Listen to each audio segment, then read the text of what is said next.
My final guest today is Stein Lundby. He is a big thinker. He's head of corporate technology and strategy at Qualcomm. He holds over 100 patented inventions in mobile and wireless technologies, and he's one of Qualcomm's leading technologists and inventors. Qualcomm is one of the sponsors of today's event, but I had him here because I'm obsessed with what his thinking, essentially about how the history of how we've organized our production, our manufacturing, our companies, and where we're going to do it in the future. And Stein, let me just say, I was listening to you recently, and I'm interested in what technology is doing to change everything. But one of the things you're doing is what I'm wondering whether the next advances in technology are allowing us to change geography, change space, change time, and that we're still stuck in an old mode. So can you give us a journey into how you think of, you're Qualcomm's technology strategist. So what are you strategizing about? Well, we're looking in particular at 5G and how 5G can be used as a technology to change how industry is done in the United States. All forms of industry, including manufacturing. So, for example, we've seen a lot of manufacturing going offshore, and what we've seen is remaining in the United States, manufacturing that's got extremely high requirements. And if you look at why that's happened, is because the capabilities of the US manufacturing don't scale as well. Meaning that if you have to start making a product, the upfront costs in terms of process, regulation, setting up machinery, and so on and so forth are extremely high. So the result is that manufacturing that can tolerate that type of upfront cost is typically small-scale manufacturing or extremely large-scale manufacturing. Small scale with high margins, precision parts, precision things like a rocket or a satellite, or something very large that you already know very well how many you're going to make, such as a MacBook Pro or something like that. But the problem we've got with that is that many businesses don't have that flexibility, right? A lot of the manufacturing starts off and you don't really know how much volume you're going to have. And typically you need to start with a low volume and with a low cost associated with that, but still satisfy a certain level of reliability and quality of delivery, and then have the ability to scale up following a certain window of opportunity, right? You may have some fluctuations up. Certainly you have to start supplying more because, let's say there's a pandemic and people want more webcams, right? Or something else, or 5G modules. And then you might have to scale down because simply the demand goes down. So it's kind of like an accordion. It's kind of like an accordion. Exactly, yes. Right. Yeah. That's exactly right, where we've seen a lot of the success in cloud technology. The cloud technology not only allows someone to start that needs computer resources to start small and to ramp up fast without having to order computers, find a room to have them, start installing them, get an electrician, and so on and so forth, which takes you a lot of time. You could start just as a tiny company doing a little bit of you've got a new innovative idea, you get cloud resources. But then if you scaled up and you realize that your demand goes down, a key thing people don't realize is it's very easy to downscale. In the latter case, you had computer resources and you didn't know what to do with your computers. Now, it's not like you've got them on your books, right? The cost of your computers, you can't just get rid of them. And if you do get rid of them, the cost and the complexity and the time is very high to get rid of them. And then suddenly the demand comes back and you want to go back up. And that's really where technology in the cloud has helped a lot. It's made the system like an accordion, as you say, extremely scalable.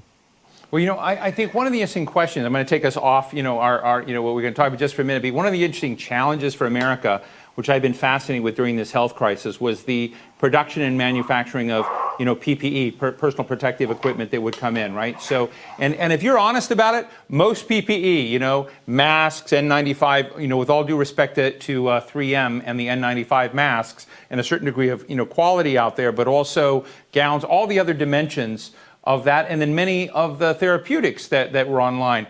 These are not rocket science items. These are, pretty parochial, pretty simple items to produce.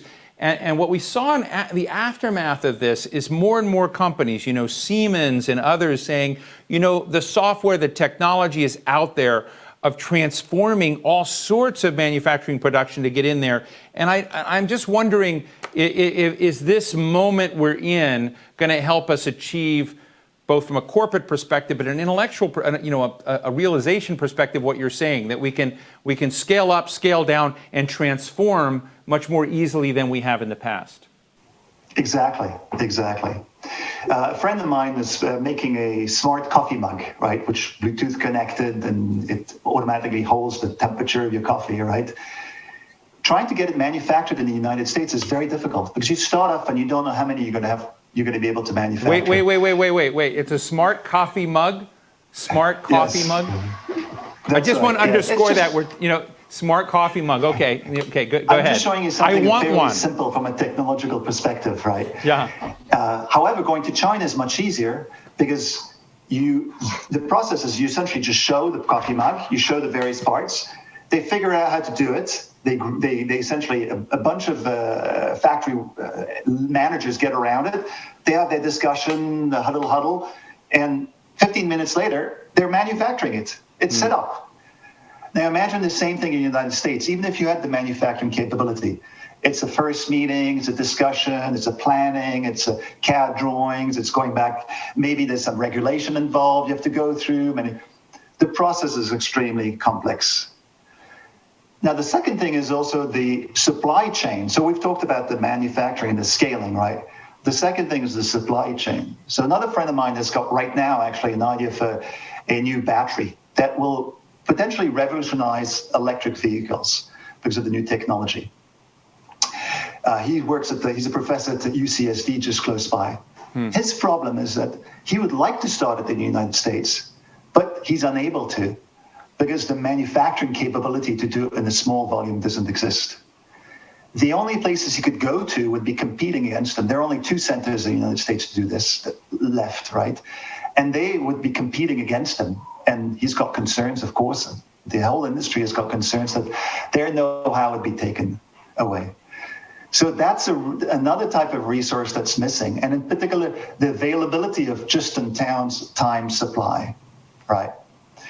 Here, once again, you either have to reserve it for a large amount, know well in advance when you need your materials and you need your manufacturing capability, or you have to go abroad. And to show you a little bit how the paradigm can really change when you start use technology to do just in time, look at Amazon, right? The reason why Amazon is successful in selling us stuff, right, is not because they're necessarily cheaper. It's because they've managed to make a just-in-time delivery system with control costs using technology. So instead of us actually interacting with a salesperson, instead of us going through an overhead of driving to a particular place and so on and so forth, we have technology that shows us what we want, tries to even determine what we want. And then they couple that with a sophisticated supply chain management so your product can arrive within a couple of days. Right. And that changes the paradigm once again.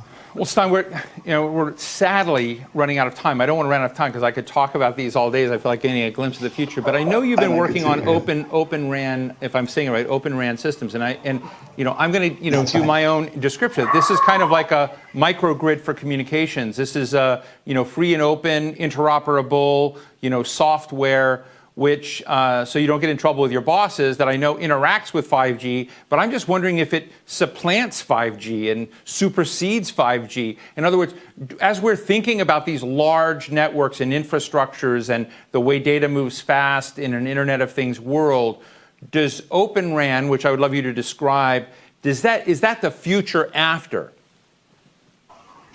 No, it dovetails. It is the future, and it dovetails with 5G.